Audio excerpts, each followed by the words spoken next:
interrogé Madame Erel sur ce qu'on pensait des projets actuels sur le renseignement.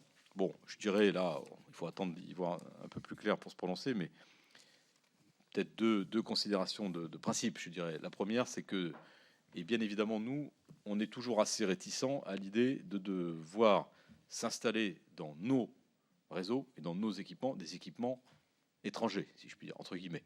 Quand je dis étranger, c'est pas au sens de la nationalité, mais étranger à l'entreprise. C'est un risque.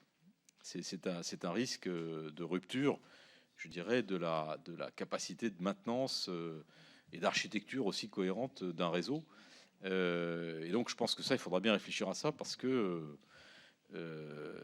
avoir dans nos propres réseaux des équipements que nous n'opérons pas, de fait, qui sont opérés par des personnels d'ailleurs extérieurs à l'entreprise, c'est quand même un sujet, moi je pense, qui est quand même très compliqué, enfin, et qui comprend un certain nombre de risques. Voilà, bon,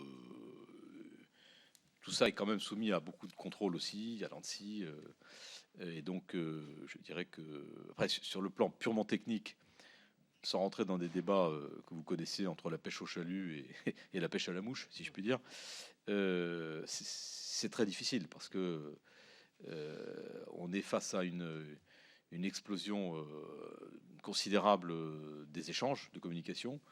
Et donc, il faut aussi que les moyens de renseignement s'adaptent à ces nouveaux usages. Vous savez bien qu'il y a aujourd'hui plus de 90% des affaires qui sont, y compris le terrorisme d'ailleurs, qui sont élucidées grâce aux moyens de surveillance des communications électroniques, donc la voix, les SMS, les mails, et aussi l'accès au site internet. Donc c'est un enjeu de sécurité qui est majeur.